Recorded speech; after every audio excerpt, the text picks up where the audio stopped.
ఇది ఒక formula Newton laws ఉంటుంది. న్యూటన్ లాస్ అనేది the rate of decreasing temperature. Temperature అనేది ఈ directly proportional to difference of temperature. Differentiation decrease temperature అనేది డిఫరెన్స్ ఆఫ్ టెంపరేచర్ తో డైరెక్ట్లీ ప్రపోర్షనల్ గా ఉంటుంది న్యూటన్ లాస్. ఇది స్టేట్మెంట్. ఈ స్టేట్మెంట్ లో dt by d directly proportional T minus T naught. ఇది సైన్ ఉంది కాబట్టి సైన్ పోతే కాన్స్టెంట్ వస్తుంది. ఈ కాన్స్టెంట్ ప్రపోర్షనాలిటీ కాన్స్టెంట్ అనమాట. ఈ కాన్స్టెంట్ డిటి అవ్వకపోతే మైనస్ కే డిటి. దీన్ని ఇంటిగ్రేటింగ్ చేస్తే డి ఉంది కాబట్టి ఇంటిగ్రేటింగ్ చేస్తే మైనస్ కే డిటి వస్తుంది. Log 1/t minus integration of 1/t minus T naught కదా, అప్పుడు log tea minus T naught minus kt plus. ఇది ఫార్ములా. ఈ ఫార్ములాతో మనం కొన్ని క్వశ్చన్ చేయొచ్చు. రెండు మోడల్స్ ఉన్నాయి. ఒక మోడల్ చూద్దాం. ఇది క్వశ్చన్. ఈ క్వశ్చన్ లో ఏంటంటే question voice if temperature of body pressure of the body changes from 100 degrees to 70 degrees 70 degrees అంటే ఇనిషియల్ గా జీరో ఉంటుంది. ఇనిషియల్ గా జీరో ఉంటే జీరో నుంచి జీరో టైం నుంచి టైం 15 మినిట్స్ అన్నాడు. 70 డిగ్రీస్ నుంచి కావడానికి 15 మినిట్స్ టైం పట్టిందంటే 100 నుంచి 70కి 100 నుంచి 100 ఫస్ట్ కావడానికి జీరో ఉంటుంది టైం. అది కండిషన్.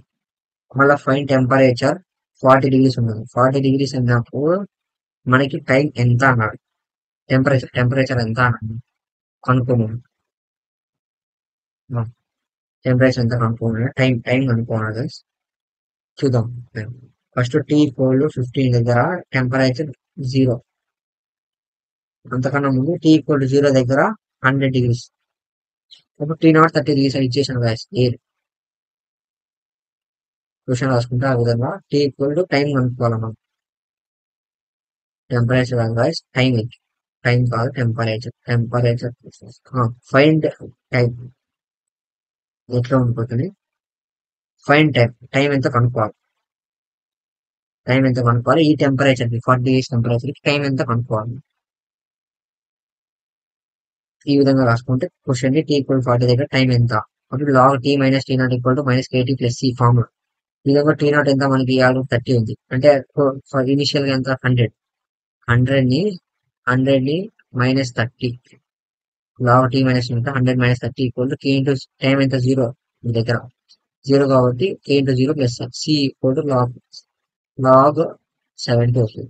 మన క్వశ్చన్ లో మెయిన్ గుర్తుపెట్టుకోవాల్సిన పాయింట్ ఏంటంటే guys, ఇచ్చిన క్వశ్చన్ ని ఒక సొల్యూషన్ లాగా ఈక్వేషన్ లాగా రాసుకోవాలి. ఫస్ట్ ఈక్వేషన్ సాల్వ్ చేస్తే ఒక టైప్ వస్తుంది, క్వశ్చన్ వస్తుంది. సెకండ్ ఈక్వేషన్ సాల్వ్ చేస్తే సెకండ్ ఈక్వేషన్ చేసి ఫస్ట్ వస్తుంది కదా టైప్. ఆ ఫస్ట్ టైప్ ఏదో ఒక వాల్యూ సెకండ్ ఈక్వేషన్ పెట్టుకుంటే సెకండ్ ఒక ఈక్వేషన్ వస్తుంది. ఆ సెకండ్ ఈక్వేషన్ ని మళ్ళీ థర్డ్ ఈక్వేషన్ లో పెట్టుకుంటే టోటల్ ఆన్సర్ వస్తుంది. ఇది ప్రొసీజర్ గైస్. ప్రొసీజర్ వస్తుంది. ఈ సి ని next T minus T dot equation 70 minus 30 equal to minus k into 15 minutes 15 minutes కాబట్టి ప్లస్ సి ఎంత సి సబ్స్టిట్యూట్ చేస్తున్నారు. లాగ్ 70 లాగ్ 40 అవుతుంది. ఇది 15 అవుతుంది. లాగ్ 70 అవుతుంది. లాగ్ 70 అవ్వకపోతే లాగ్ 15కే ఎక్కువ వస్తే ప్లస్ అవుతుంది. 70 మైనస్ 40 అంటే log A by B A minus B log A by B రాసుకోవచ్చు. 1/15 లాగ్ 7/4 లాగ్ 7/4 రాసుకొని ఇది కే వచ్చింది. కే వచ్చింది కాబట్టి రిక్వెస్ట్ సొల్యూషన్ థర్డ్ ఈక్వేషన్.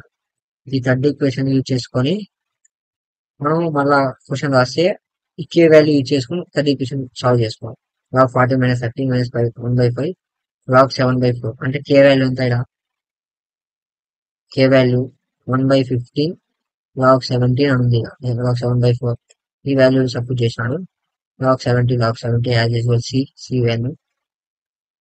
ఈ సొల్యూషన్ సబ్స్టిట్యూట్ చేసుకుంటే సాల్వ్ చేసుకుంటే ఈ వాల్యూ లాగ్ 7 ఇంటూ 15 లాగ్ 7/4 క్యాషువల్ లో కొడితే ఆన్సర్ టైం ఈక్వల్ 52 మినిట్స్ వస్తుంది.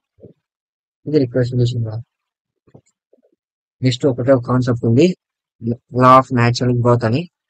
ఇది ఒక కంప్లీట్ చేసుకుంటే లెసన్ కంప్లీట్. న్యాచురల్ గైస్ లో total population of the count rate of increase time అనేది directly proportional to number of ratio dn by dt equal minus kn.